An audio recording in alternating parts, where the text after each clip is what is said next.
चाहे हम माने या ना माने।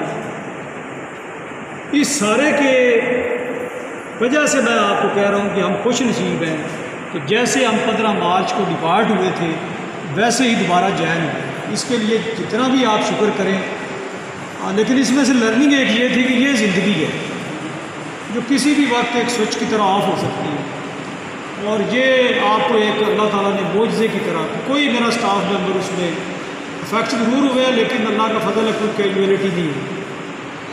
और इसी तरह से स्टूडेंट्स में से भी कोई ऐसा वाक़या नहीं हुआ, बल्कि स्टूडेंट्स में तो अल्लाह ताला का ख़ास फजल है कि उस एज के बच्चे अफेक्ट ही बहुत कम हुए ना होने के बराबर। तो इस चीज़ की खुशी है। अब उस चीज़ के बदले में हमें शुक्र कैसे अदा करना है कि अल्लाह ने ये हमें जो नई ज़िंदगी दी है और दोबारा से ये नॉर्मलाइज होने जा रही है सिचुएशन।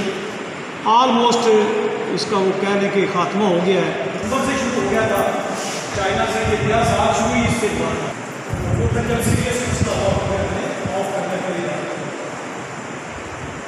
अब हमें करना क्या है कि अल्लाह का वो शुक्र जो है जिसकी वजह से उसने ये महफूज रखा, कहने के लिए कि एंटीबैडी हो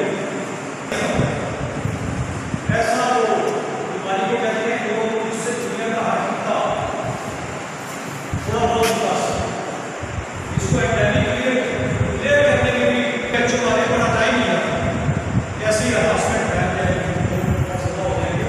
लेकिन मेरा देखा कि काफ़ी ये जो बहुत होता है इससे कोई भी महसूस नहीं है। इस तरह की मतलब कि ये वायरस के अटैक आए थे तो 3 बार आए, लेकिन बहुत कम हो। लेकिन दूसरी तरफ इसका किसी जगह पे और दूसरे आदमी का सेम इसी जगह बिना के टच कर रहा है, ये बड़ी मुसीबत है।